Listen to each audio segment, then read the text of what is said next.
Joining me right now is Brian Skinner, 13-year NBA pro. You got drafted in 98, but you were at Baylor for 4 years. Before that, I guess at the time, most people were staying 3 or 4 years. And you got records in points, rebounds, maybe even a couple triple-doubles. When you finally get drafted, what's the mentality like for you? Do you think your role's going to change, or were you still going to be the same Brian you were in college? I felt like it was going to probably be a little bit more expanded. I didn't know what to expect, to be honest with you. I didn't know how the training was going to be. I knew it was going to be a lot harder than college, but the unexpectedness of knowing if I was going to play a center, a power forward, a small forward, what type of development I was going to get there.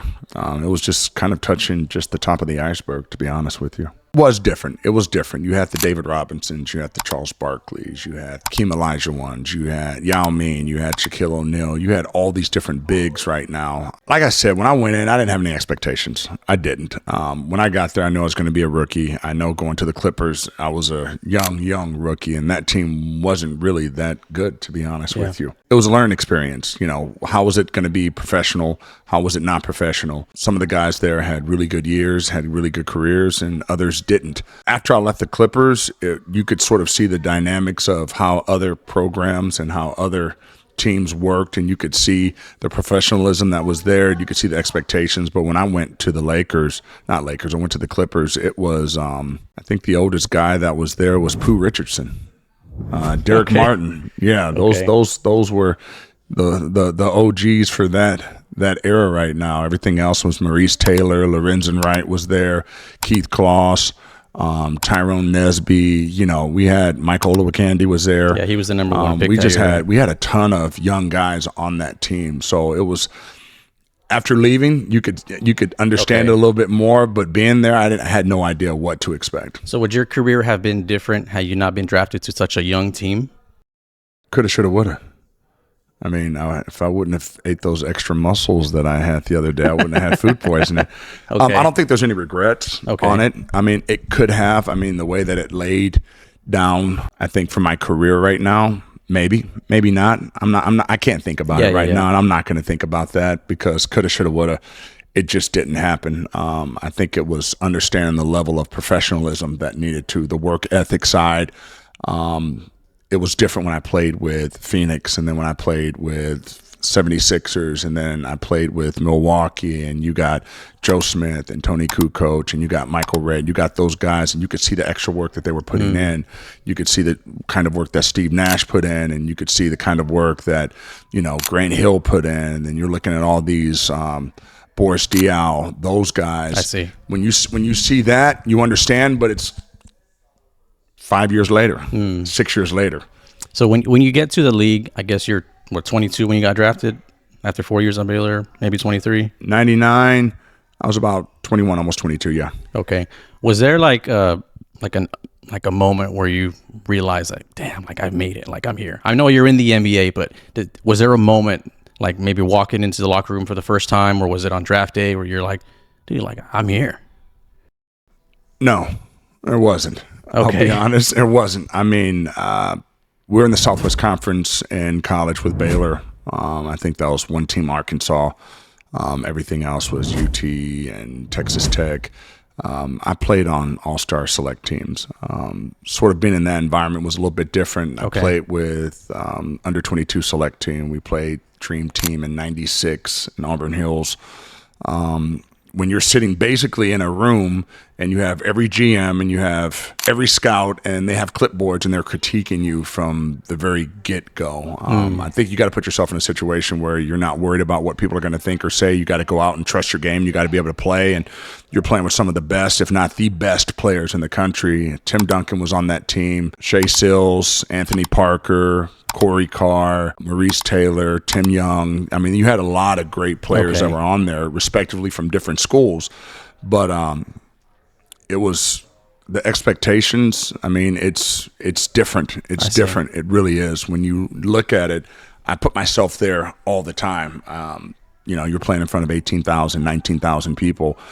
You're not really focused on the people. You're focused on your craft. I see. My first shot in college was an air ball because I didn't understand the depth perception between having a background in a college arena and then high school gym. You have a wall there that's like 10 feet away, and so it was easy. That was my first shot. But after that, I sort of had an idea of kind of what I was working for, but I didn't have the same dreams and ambitions that everybody else had of, I want to go to the NBA and I want to do this at the age of 6.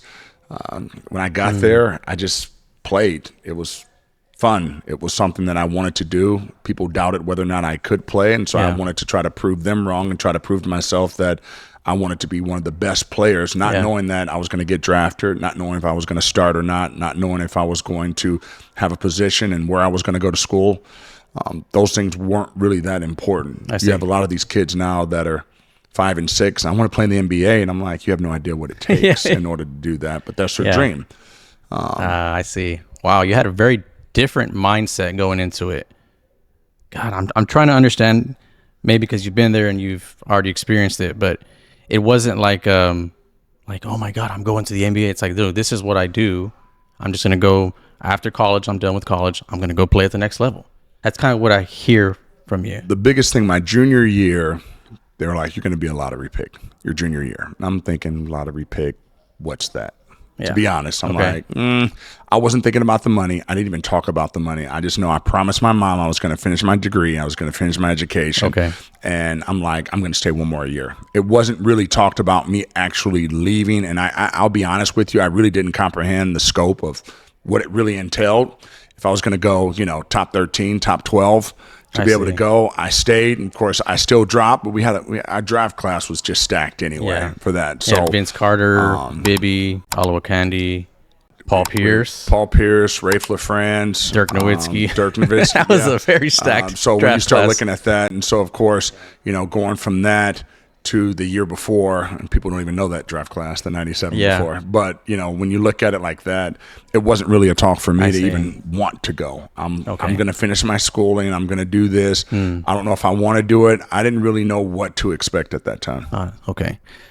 So you get drafted, like I said, in 98, in a time where the Jordan era is finishing. You got Kobe coming into the league. LeBron's not there yet, but you played up through the beginning of LeBron's time. Shaq is there. Yao is there. It's a very big name era of the NBA. What was that like for you as a big man in that era, transitioning from dominant big man to now stretch 4, maybe even stretch 3, with the amount of stars that were in the league at that time? Work. Just work. And that was just the whole thing. There's no substitute for the work. I was probably in the gym. My off season consisted of 8 to 10 hours of working. When you start looking at it now, NIL has changed a lot of different things. But when you start looking at it, for me, it was, how am I going to fit in? And I tell my players right now, I sort of practice scared. And when I say I practice scared, I practice not knowing what I was going to face in a real game situation. So for me, it was, I want to make sure I'm prepared for everything. And so that's kind of how I went about it. I really didn't shoot the ball outside that much. I didn't need to. I was more of an enforcer, down low, a hustle guy, rebounder, shot blocker. As my career started to get a little bit longer, I started to figure out a little bit more of the importance of offensive execution and being able, just the small things. I had a couple of guys that took me underneath their wing and sort of showed me a little bit of the small, minute things that really made a big difference when it came down to the big thing. Was there a specific player, either before you got into the league or while you were there, that you kind of looked up to and kind of adapted your game towards? Role models? Can I take a guess? Go ahead. Because I know you transitioned from more of an offensive guy to now, like you said, enforcer, rebounder, defender. You kind of control the paint to, not doing so much of the offensive side. But you had a 13-year career, so you found your role and you stuck to it. I'm going to guess someone like Dennis Rodman. No, not really. I'll be honest with you. I probably had a handful of guys that after a while I'm thinking, okay, I can do a little bit more of this. I mean, I watched Amare Stoudemire being in Phoenix. Wasn't really a shooter. He was a jumper. Could jump out of the gym until he tore his ACL. Yeah. And when he came back, he figured out that there's more to just jumping. I watched this young man at the time. He came in and he hit 11 straight jump shots in a row. He started transforming his game to be able to adapt to be a little bit better than what he was before. Before, I was just super athletic. Over time, like I said, a level 3 communicator. I was that guy that I could be in the corner and I would let my teammates know exactly what's going on, even if it wasn't my guy involved. Yeah. I found my niche. I just figured out that there's a lot of scores. I didn't need to score 20 plus points a game to be effective, to do what I needed to do. I think my highest score was Denver. I think 23 points. That was it. And I had a ton of 15, 16, 17, rebounding games, but I didn't feel like I needed to do that. There were guys that could score 40, 50, 60 points every single night if they wanted to, and that was just something that wasn't really pleasing to me at that time. Is it hard for a lot of people to find their role and kind of change what they're, used to doing? That's the main problem, is trying to figure out what you're supposed to do and how you're supposed to do it. You have established players that can score the ball. You have established players that are physical. Everybody needs to do their job, whatever it is. Yeah. For me, I don't think I had a problem trying to figure it out. Okay. I think when it came down to it, I was looking at some stuff and I was up at like 3 a.m. And I think out of my draft class, I was still playing. There were maybe the Vince Carters. Dirk was still playing. Mike was still playing. Maybe I think there were Pierce. Pierce was still playing. There were like 7 players out of my whole entire draft class that were still playing. So for me, it was about not just longevity, but just really trying to find a purpose and trying to figure out where I fit in. Yeah. I could score the ball outside if I needed to, and then but you didn't have to. I didn't have to. I played with AI. I played on the Phoenix team that had a ton of scores. I played in Milwaukee where we had a ton of scores. Yeah. Clippers, we had a lot of guys that were upcoming that figured out they wanted to be able to score the ball. I was with Toronto for a couple of months with Lenny was there. Everybody had at least 3 or 4 plus guys that could put 20 to 30 points on the board. So you didn't have to. You got any cool Iverson stories? Not any I would probably tell you. None you want to talk about? Nah, it's just one of those things. When you look at it, he was just one of the guys that Kobe said this about Shaq. If you had the same work ethic that I had right now, you could have accomplished a lot more in your profession right now. And he's like, that's not what I wanted to do. I wanted to dominate. And he did a great job of doing that. AI was probably one of the guys that I saw that he was just probably roughly the most talented guy that I've ever seen before. Wow. He could go for 3 months and not really do too much of anything. He wouldn't lift. He didn't get extra shots up. He hooped. And that's what he did. He hooped. He would come in and he was breathing beyond belief of how hard he was breathing, but he never stopped. Wow. And he would come in, training staff, we have to get our lifts in. He'd come in and lift 1 dumbbell, and he'd walk out, and they just checked it. Sign him off. He got 50 points the next game, 56 points, 60 points. But you had guys like that. Talent met talent. Then you had guys that superseded those expectations, and, that was the respect that you earned. You had to earn it. So you look down at the schedule, and you're looking a couple weeks ahead, a couple months ahead. You see a team with a big man that was tough for you. What player was that? It was every night. Was there like one that was like? You had, during that time, you had Rasheed, you had Shaquille, you had Alonzo Mourning. Oof. You had. Was Yao a tough matchup? Yao was tough his legs were about as big as my waist. He was a guy you didn't post up. You had a ton of those guys. I was guarding Kevin Garnett. I was guarding Charles Barkley at that time. I was guarding David Robinson at that time. I was guarding. So it was every night. Like I said, you have roughly around, I don't know what the number is right now. I know at that time it was around 5,500, 5,300 players that have ever played. Yeah. 70 plus years. But when you start looking at it, it was every night. You had someone every single night that was going to give you the possibility and capability of scoring 30, 40, 50, 60, 70, 80, 90 points if they wanted to. Yeah. And it was just trying to figure out the context of, can they do it and still win? Yeah. So you played for 8 teams. Which of those franchises would you say, from front office to coaching to staff to players, was like the best experience for you? I'll say Phoenix. Phoenix and Milwaukee was probably a close second. Yeah, Phoenix. Milwaukee was the one year I had a knee injury and had procedure done. and I was out for a little bit, but got to play with Joe Smith and got to play with Mike Red. And that was probably my best year, I would say, of knowing that I was a starter and that I was able to start. And I put the work in to do that.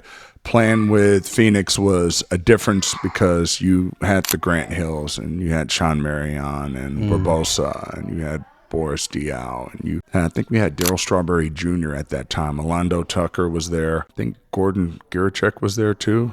You had Nash and Stoudemire too, right? And yeah, Stoudemire was there. That was just, you had a bunch of veterans that knew exactly what to do. And it made life so much simpler. You didn't have to worry about guys coming in late. In fact, guys were up and in there early 2 hours before, getting their work done.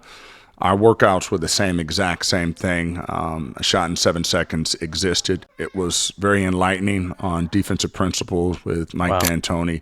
But the guys had a level of professionalism that I didn't have anywhere else at that time. And it was across the board. The accountability was there. They did their work. They got their work in. They got out. We still had a ton of team camaraderie. The guys hung out a lot. Whether it's at a house, whether it was going out, whether it was a team function, but you could see the connection there. I know you had a good, successful 13-year career, and you've made a lot of financial decisions on your own. And I'm just talking to you like off mic, off camera. You seem like very level-headed. I guess maybe from experience or maybe by seeing other players. Like, what sort of financial shock do players go through when they get those big contracts, or advice you give to maybe not just basketball players but athletes in general, when they come across a large sum of money that they're not used to growing up? Like, what do you do? Like, honestly. I always said this is my thing. You do basketball out of two things, or any sport in general. I think it's out of love or out of fear. I heard this a while ago, and you start thinking about it. Out of fear, you look at certain players that didn't have water, didn't have food, or didn't have a home, went from shelter to shelter. They did not like the life that they had. They grew up in the hood. You know, it was one of those things where I want to change the dynamics that I have in my life. I think for love, if I was to go through that, you know, you have that guy whose parents are always there, was always supportive, didn't have to worry about it from a financial perspective. I can play, and I have all this love and all this accountability and all the accessibility to be able to do that.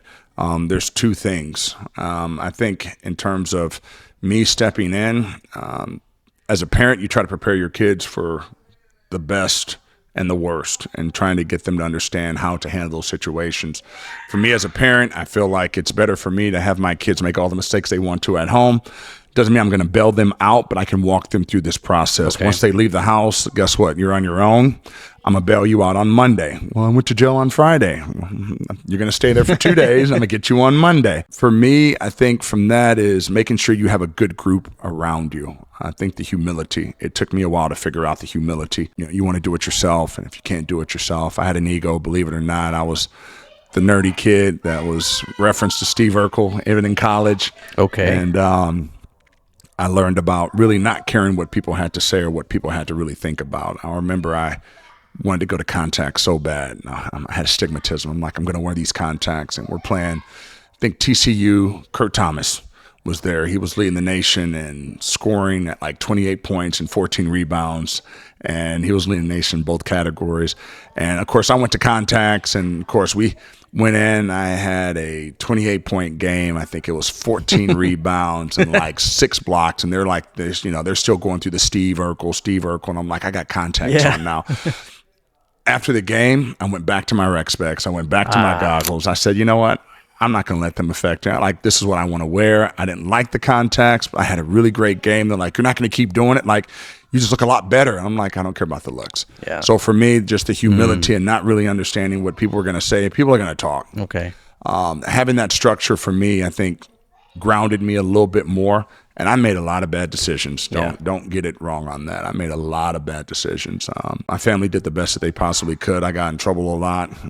They made a lot of life changes and life decisions to put me in a situation and take me out of that. I didn't understand it at that point in time. I'm like, you're taking me from my friends. You're taking me from everything I know. But I understand a little bit more. And so for the parenting aspect of some of these men that are going out there, the young men, you got NIL now. I mean, you have Cooper Flagg that made, what, $28 million That's nuts. Cut that in half. Yeah. You're talking about federal and state, county, That's city. still generational money, though. You're still looking at generational money. So the game has changed a little bit more. But of course, for every locks and safes are for honest people. You're going to have a lot of snakes that are going to come out now that are going to be trying to prey on these young people that are making all this revenue. Yeah. Having a good support group around and making sure that they understand the importance of investing and not trusting. I got trust issues. I got a ton of trust issues. You should. I've been burned so many times, and you're thinking that how could someone see that? But for that, I'm making sure that the people that are around me right now are people that have my best interests. I have their best interest. But I don't expose myself like I've exposed myself in the past. And so I had to learn through failure, which as a parent, you try to pass that on to everyone else. So even with these young men that I have right now that I'm working with and I'm coaching, and young women that I'm working with, I try to make sure they understand that, start how you want to finish. I know a lot more. Hindsight's 20/20, sure. And you don't realize until after, so you try to pay it forward. And so that's kind of what I'm focused on doing right now. Cool. All right. You got 2 minutes for some rapid fire questions? Whatever comes to your head first. Oh, God. Okay. All right. It ain't going to be too bad. All right. Most hostile road team fans. Most hostile, I think when I was in the Clippers playing the Lakers, to be honest with you. Okay. It was like number 1 and number 30 at that time. Yeah. They wanted to give it to you. Utah. All right. I would say Utah. Utah. Okay. If it was anything else, Utah. They were vicious. They were definitely. All right. Best trash talker. All of them. Every KG. I'd probably put KG. Kevin Garnett probably at top. I can go through like 30 or 40 of them right now. But off the top, he probably was the most animated and he talked the most crap. Yeah, he did a lot of research. Else. Yeah, he did. All right. You get into a fight and one teammate has your back. Who's that? Depends on what team you're on. Okay, let's talk about right now. You get into a fight now. One teammate's going to show up, and who's got your back? Oh my God! For the most part, everybody kind of had each other's backs.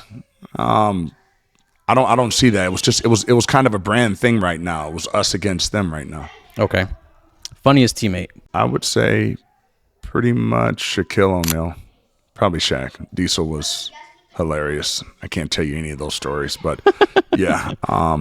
Yeah. All right. Most underrated player you played with? That's a tough question because that 15th guy on the bench right now could easily probably get 15 to 20 points.